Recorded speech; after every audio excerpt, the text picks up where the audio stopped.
Hey everyone, today on Infinity Blade Masters I'm going to be giving you an overview of the best equipment in Infinity Blade 3. So let's start off with Siris. The best light weapon, in my opinion, is the Infinity Blade itself. The Infinity Blade got a complete remastering. It has a whole new design. It looks a lot more modernized and a lot more technical than the old Infinity Blade. This new Infinity Blade looks badass as long as it is badass. It does 600 damage compared to 500 in previous games. Only problem with this weapon is it does have a very lengthy weapon combo that I find it very difficult to execute, but you know, you get used to that. Very nice weapon, I enjoy using it, and it even has a special color when you slash with it. It has the old blue Infinity Blade streak.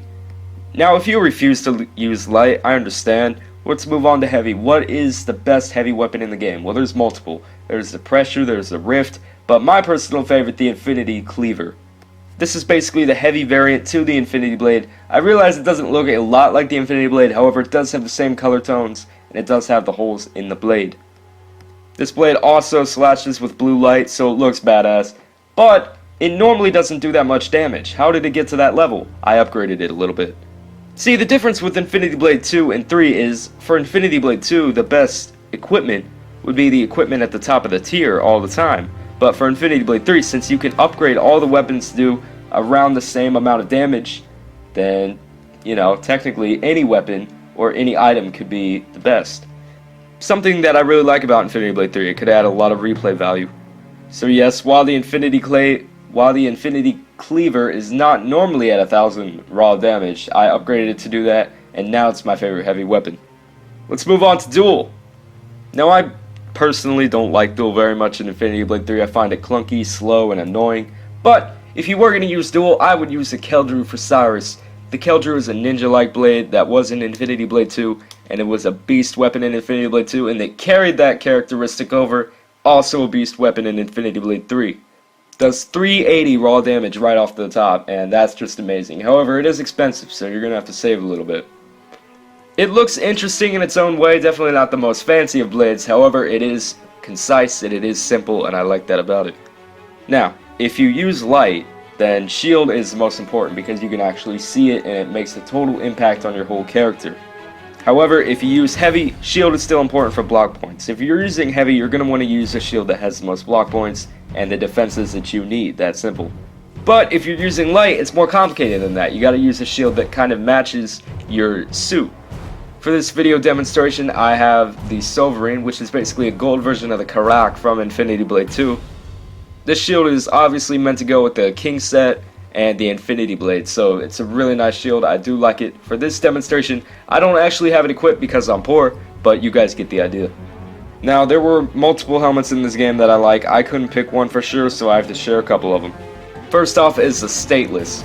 The Stateless is the default helmet for the game. How do I know that? Because the cutscene at the end of the game with the Worker of Secrets has you equipped with the Stateless helm, which means that's the, I guess, default armor. Kind of like for Infinity Blade 2 was the Serratic armor, and for Infinity Blade 1, I guess it would be the leather armor? I'm not sure.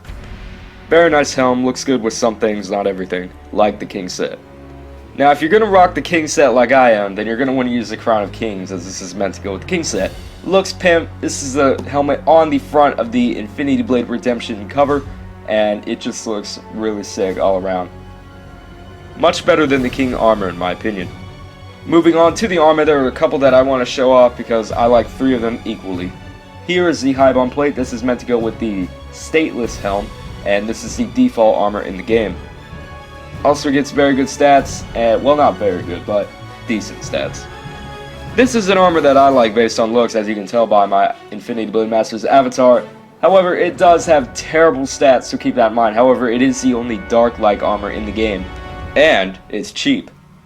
But the armor that I'm going to use for this demonstration is the Armor of Kings. This armor has a shit ton of health, and it's very expensive. I personally don't like the look of the armor very much, however I know a lot of people do. If it had some black tones in it, I'd appreciate it a little bit more, but it's only silver and gold, and it's a little bit too, how do I say, light colored. However, it does look like the champagne gold iPhone 5S, so if you're into that sort of thing, then you should like the King armor. Now let's move on to Isa, not Issa. I'm never going to call her Issa, so get the fuck over it.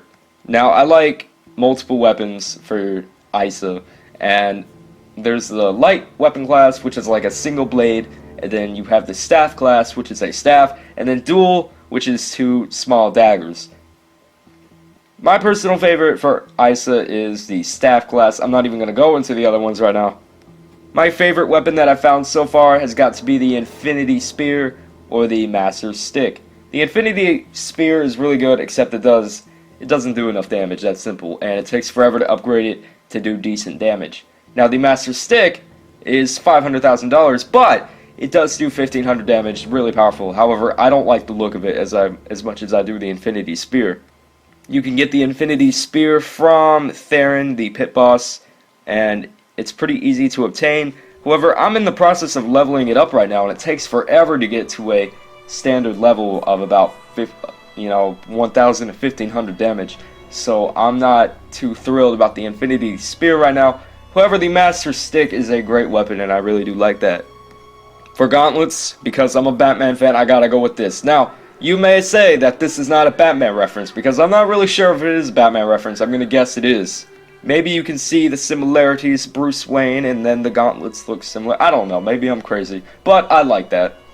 Not only is it a Batman reference to put it over the top against all the other little shield things, but it does have 120 block and 2 defense slots, which makes it a beast. Helmet, you can pick anything for Isa since they all look the same. I just picked this one. No reason at all. Alright, so for Isa, there are not that many armors, unfortunately. Same for Siris, there are not that many armors. However, if I had to pick one, I would pick the Forbidden Armor. Or the Forbidden Armor, my bad. This is like a samurai type armor, and apparently, it's $325,000. I never even noticed that. But I like how this armor is kind of dark oriented, and it has kind of a darker color tone. I appreciate that, and I like those sword things on the back.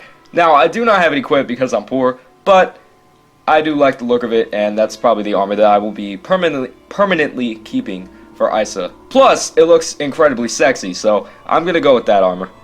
Alright guys, so thank you so much for watching. If you enjoyed this video or it helped you, please be sure to leave a like down below, it helps a lot, and a comment about what you want to see next week from me on Infinity Blade Masters. Have fun rocking all this great equipment in Infinity Blade 3. Enjoy the game, I certainly am. Catch you guys next week.